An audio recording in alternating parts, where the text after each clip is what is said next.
Nobody completes a time lap in the final round of Cup qualifying at Fontana. How about our guest of honor, Freddie? I mean, I think we're all going to be on the same page with this. It's obviously spot off. We kind of said it on the show, called it kind of when this package came out. We actually talked to the officials about it last year and said this is going to turn into what truck qualifying used to be. And it was just everybody sits. You're the first guy off is at such a disadvantage that you just cannot be that guy. You're going to be last in that round. So you just sit there and wait and wait and wait, and they leave with just enough time to go. Then they start jockeying around on the apron again, and you don't make it back. So, I mean, it's obviously spot off. We have to figure something out. I don't know. I think the only answer is going to end up being single car qualifying, but I mean, I'm sure they're going to play with some other ideas, but that was pretty embarrassing. I'm spot on this whole thing because, as Freddie said, we told them this was going to happen. Crew chiefs told them this was going to happen. Drivers told them this was going to happen. Guess what? It happened. I can't believe people in our sport, including competitors, including the media, are saying this is on the teams and drivers. All these people growing up must have been in the Glee Club because they never competed in a thing. Here's the reality. If there are 12 people out there and the first guy to go is at a disadvantage, guess what? He's not going to go. So why would I put myself and my team and my sponsors at a disadvantage? I'm trying to work the system. So we had guys acting like they were leaving. We had guys 5 wide at the end of pit road. We had a complete cluster in terms of a qualifying session going on. But for you people who are so damn ignorant to not realize why the first guy never went, and on top of that, it was Austin Dillon who was the fastest in the round before. So once he heard 47 seconds are left, then he completely 100% knew he was already on the pole, so he's going to hold up the whole field. This was a something that we all saw coming. To be quite honest with you, the round prior, everybody made it by with 3 seconds to go because some of those guys, just gambled and went because they thought they'd be fast enough in the front. Kurt Busch went out by himself, thought he'd be fine, sits on the pole. 1 minute to go in qualifying, he goes from first to 21st because he went out first. By himself. Doesn't matter if he's by himself, he's still first. There was 3 or 4 guys that I talked to on Saturday after qualifying that said their team said, we are not leaving first. We will take if we would rather not make a lap than go out there first. I mean, Clint's sitting there 9th from the previous session. If you go first, guess where you're qualifying? 12th. 12th! I can't imagine some of the people that are so ignorant as to how competition works and how you would never put your competitor at an advantage. And that's what you're doing when you leave first. Yeah. Gets on my nerves. Well, I like group qualifying, though. It's entertaining. I mean, I don't mind when we have normal group qualifying. But how many people are watching on TV? That's what I want to know. 300,000? 400,000? How many people are watching in the stands? 5,000? We're making a mockery of our sport by trying to entertain a really small number of people. The story on Friday, 2 Fridays ago at Vegas, it was, these 2 guys that sat on the pole got kicked out. So the 3rd place guy's the fastest car now. He's the pole sitter. This week, it's all this crap. Do you really want this to be your storyline leading into the race every single weekend? I had multiple people tweet at me after qualifying that, they're just comments where I can't believe I sat around all day and that's what happened. I sat around all day waiting for that. Somebody in the PR department needs to walk down to the operations door and knock and go, hey, you guys are making our jobs hell.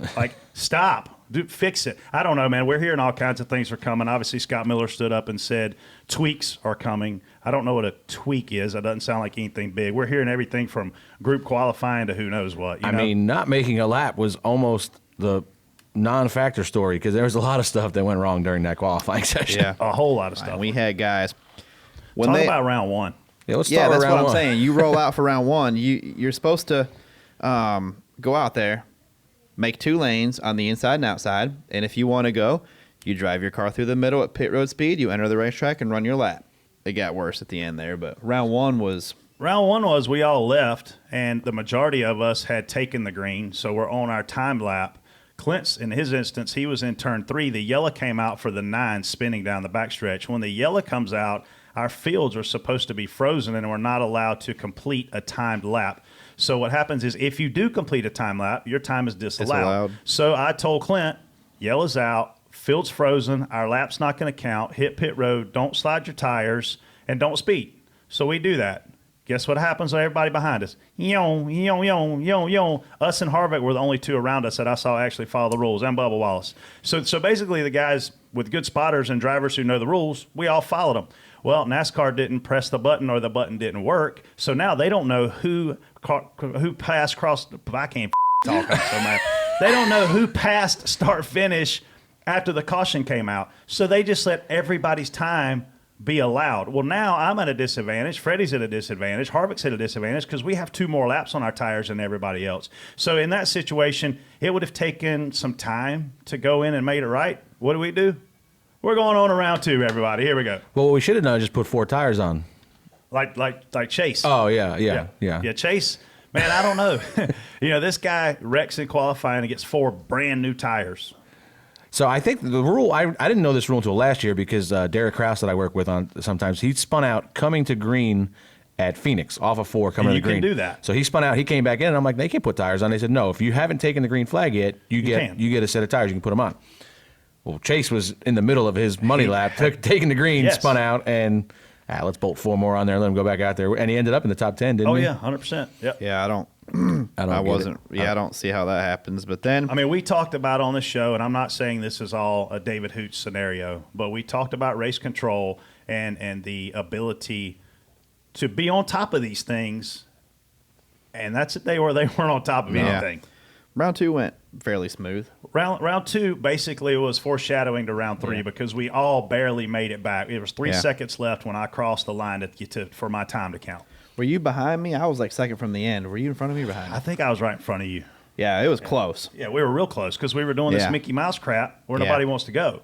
Yeah. Well, just wait till this week because this week's you're gonna be looking like Phoenix here. You might see a couple guys fist fighting on pit road. Well, and here's the thing about Martinsville, what Freddie's talking about 10 is minutes. We've got 10 minutes. We've got 40 cars. It takes us about 4 laps to 5 laps to really get heat in our tires to be able to lay down a lap. So we're certainly not the cluster. We're not dependent on the car in front of us at Martinsville like we were at Fontana. So we won't see that problem. Just for us, though, I think as a spotter, this is going to be intense. It's going to be exciting. What happened at Phoenix with those guys getting in each other's way, it's going to happen this weekend. And the problem this weekend is going to be guys are going to roll their guys, and they're not going to tell their guys to get out of the way in time. I'd say majority of the drivers get it. They know when they go out, it's going to take them at least a lap and a couple laps to get rolling really good. There's going to be somebody that's already on his 3rd or 4th lap. You're going to have to slow yourself on the straightaways to get out of the way and hope you get that back from him when he's done, or he might run an extra lap and maybe runs a little slower. I mean, we've got new spotters up there too that have never done this. I mean, a good friend of mine named Joey. Tough. Joey, that's brothers of our buddy Doug. He was doing the 27 car. Like, you put that kid on the roof at Martinsville, not understanding that it's going to take 3 laps to get rolling and pull him up in front of a fast car. Holy, tempers flaring on the roof and on the track. So when you're a new guy, man, like you really need to go around and ask questions to the older guys. And here's the thing: we don't reach out to younger guys. If you want help, come ask. I've had Brandon Lyons come up to me several times this year asking me about procedures. I tell him what's up. But I'm not going to go down there and say, hey, Brandon, how are you today, man? You need some help with anything? Like, that's not how it works. When did they say that they were talking about making changes for? Like, what's the time? Did they give a timeline yet? No, I don't think they gave a time. They just said changes are coming, basically. But Texas, it's got to come by Texas. Yeah. But the third round, that's where it all went really bad. But there was things like I was in a lane on the outside, and there was guys parked in the middle, that shouldn't have been there. Some of them. How many times did they tell the guys in the middle to move? That's what I don't get. Like 3, but then they never moved. So so you're letting them sit there. Because we're all stuck. I was in the middle. I couldn't go anywhere. Okay, I'm 5 wide in the middle, in the back. Let me clear the middle for you guys. I just don't understand. You have so that round is what 5 minutes, the last one. So you're sitting there just saying, all right, whoever, just the 22. I'm not saying you were there, but 22, you got to roll. 22, you got to roll. Yeah, that's 22. You got to roll. They used to do that. That's all they do. They don't do nothing about it. They just keep saying 22, you got to roll. When he don't roll, and then all right. 14, get out of the middle. 14, get out of the middle. 14, get out of the middle. Yeah, but you couldn't move because you had cars the whole way around you. Why didn't Clint just go? Well, he couldn't go, bud. I was screaming, 50 seconds. We don't leave now. We're screwed. I don't know how they don't just say to the guy, if you go to the middle, you're basically committing to going. Yeah. I mean, that's how they've made it sound. That's the way it used to be. So, and if you go to the middle and you're trying to jump the line a little bit and you don't get a spot. But did you see those guys jump the middle and the back and then drive to the front and get back over to the side? And like everybody's like, we're going. No, we're not going. Like, I mean, we're almost wrecking on pit road, hitting each other in the ass, trying to figure out who's going. I can't remember who was behind me, but they almost smoked me. I just don't understand what the difference is between the Truck Series and the Cup Series, to where they've seen this in the Truck Series and go, oh, this is no good. Anywhere of these big tracks, we got to go single car. Well, Cup Series, it's, we're going to keep working on it, try to find something different. Do you think it's TV literally pressing for this 30-minute broadcast versus an hour and a half? I mean, I assume that's why they're trying to cut the time out. Yeah. Well, I mean, as somebody who watches it, I feel like it gets a little boring. But you here's know? the thing. So that's what Yeah. qualifying is. Didn't they? Well, I don't know. I mean, because they have a ton of time with Race Hub. Do a pill draw, do 2 heat races, run them 15 laps each. That was the Get consensus it on over Twitter with. was heat Just- races. Just get it over with. I Yeah. just run 3 heat races, 10-ish cars each. But we ran them heat races and them Xfinity races, and they were but terrible. But the problem with that, though, Freddie, is we ran the heat races as part of the race. It counted toward the Yeah. allotted laps. We were still Yeah. qualifying to set the cars the fastest to the slowest. So guess what's going to happen when you take the green? Nobody's going to wreck in a heat race and lose their chance to get points. So go if you're going to do heat races, do a pill draw, do 10 laps. First race is for the bottom, second race for the top. See ya. I think the only way that works is if you pay some kind of points. You'd have to pay. I don't care Like what they do. passing This- points? No, not like pass point. I'm just saying like the winner of the heat race gets 5 points. 5, 4, 3, 2, 1. Just the way it gives. They have to some kind of incentive to race because if not, you're just going to ride around and try not to tear your stuff up. And I mean, that's the thing. People are like, oh, all we're doing is qualifying for a pit stall. No, you're not.